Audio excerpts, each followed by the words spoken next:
Ako po si Police Colonel June Ibarra de la Torre, ang acting COP ng Makati City Police Station. Ito po yung ginagawa ko daily na umaga.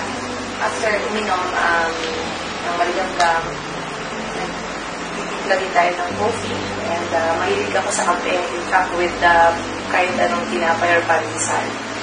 And habang nagkakape,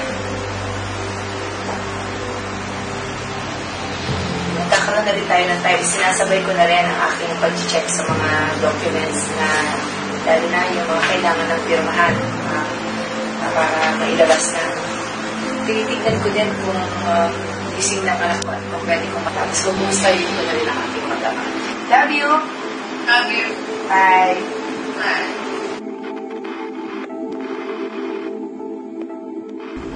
Makati, pusod ng kabihasnan, puso ng ekonomiya.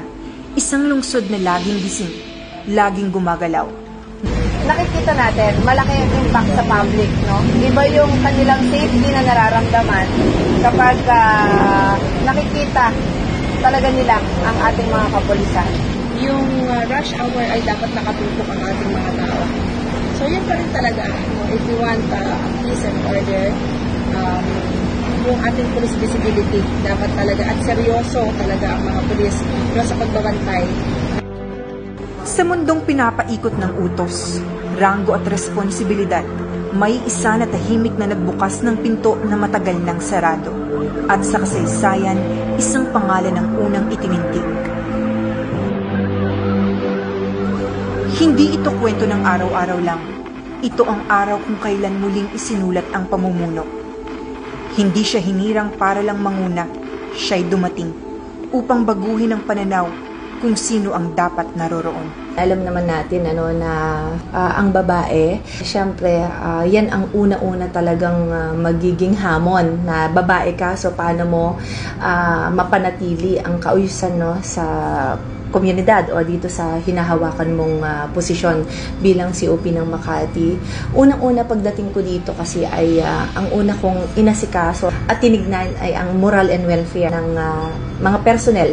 Kasi naniniwala ako na kaya-kaya natin ang isang layunin kung unahin mo muna kung ano yung dapat para sa kanila. Siyang deputies, Lieutenant Naron, at very aktibo sila. So, katulad din ng kanyang substation commander, very active. And sobra talaga, binabounce ko yung kanilang, yung kanilang dedikasyon. Paano sila magbabantay? Yung purpose nila na maging visible, kung sila mismo nahihilo din, tao lang din po tayo. So, kaya ang ina-advise natin sa kanila is really to seek for yung lilim na area, and they can stay po doon. No? At least nakikita, visible pa rin sa mga tao.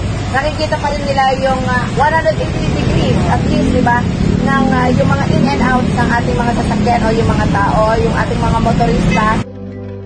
Sa kauna-unahang pagkakataon, isang babae ang humawak ng pinakamataas na pwesto sa pulisya ng lungsod ng Makati. First time na mag-COP kami ng babae, una pong pinokos ni Ma'am is yung welfare po namin. As nanay siya, kagaya po nung celebration ng Mother's Day, na-highlight po niya yung mga mother na mag-celebrate kami. Maalalahanin siya, tapos maalaga rin sa amin. Gusto niya yung palaging malinis at saka maayos dito. Dedicated talaga siyang gawin yung position niya as acting chief of police ng Makati. Bago ka lumabas sa iyong tahanan, kailangan maayos mo muna ang buong kapulisan na iyong pinaglilingkuran. No? Nakita natin na epektibo yon kasi lahat ay gumagalaw. Walang naiiwan, lahat ay may kanya-kanyang responsibilidad. Kayang-kaya naman natin ito at hindi iyan sagabal ang pagiging babae natin, no, para maglingkod or magsilbi sa Makati. Sa bawat tawag ng tungkulin, siya ang una sa aksyon. Sa bawat desisyon, siya ang huling salita. Ang kanyang pamumuno hindi para sa titulo, kundi para sa serbisyo. Gusto kong maging benchmark ng Makati CPS sa buong NCR, no? Pagdating sa peacekeeping, innovation, and community engagement. So, yun yung long-term, no, na vision na nakikita ko para sa Makati CPS. Hindi lang ito kwento ng unang babae. Ito ay kwento ng isang pinunong nagpapatunay na ang pamumuno ay hindi kasarian. Ito'y paninindigan.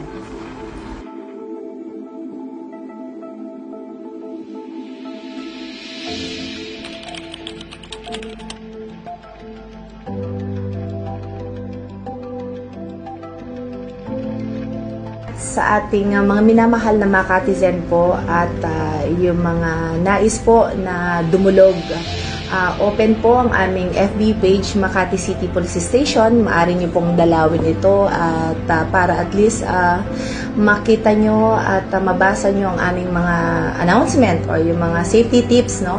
So please, we encourage everybody to please like, subscribe, and share po ang ating Makati City Police Station page, FB page.